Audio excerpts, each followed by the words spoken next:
శ్రావణ పౌర్ణమి నాడు అన్నదమ్ములకే కాదు పరమాత్ముడికి రాఖీ కట్టి పండగ చేసుకుంటారని తెలుసా? ఉత్తరాఖండ్లోని వంశీనారాయణ గుడిలో ఈ సంప్రదాయం ఉంది. సముద్ర మట్టానికి 13,000 అడుగుల ఎత్తులో చుట్టూ హిమాలయ పర్వత శ్రేణిలో వంశీనారాయణ ఆలయం భూతల స్వర్గాన్ని తలపిస్తుంది. కానీ ఆ గుడి శ్రావణ పూర్ణిమ రోజు మాత్రమే తెరుచుకుంటుంది. అప్పుడు చుట్టుపక్కల అమ్మాయిలంతా వచ్చి నారాయణున్నే సోదరుడిగా భావించి రాఖీ కడతారు. చెమేలి జిల్లా ఉగ్రాం లోయలోని ఈ ఆలయాన్ని 6వ శతాబ్దంలో పాండవులు నిర్మించారని ప్రతీతి.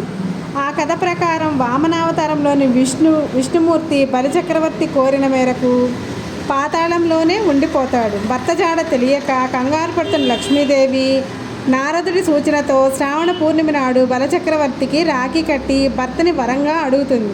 అప్పుడు నారాయణుడు తిరిగి భూమిని చేరిన ప్రదేశంలోనే ఈ గుడి వెలిసిందంటారు. 364 రోజులు ఇక్కడ నారదుడే పూజలు నిర్వహిస్తాడని స్థానికుల నమ్మకం. రాఖీ పౌర్ణమి రోజున మాత్రం లక్ష్మితో కలిసి పాతాళ లోకానికి వెళ్ళడం వలన ఈ ఆలయంలో పూజలు జరగకపోవటం చూసిన గ్రామస్తుడొకరు ఆ రోజు పూజ చేశాడట. అలా ఏటా రాఖీ పౌర్ణమి నాడు ఆలయ తలుపులు తెరవడం ఆనవాయితీ.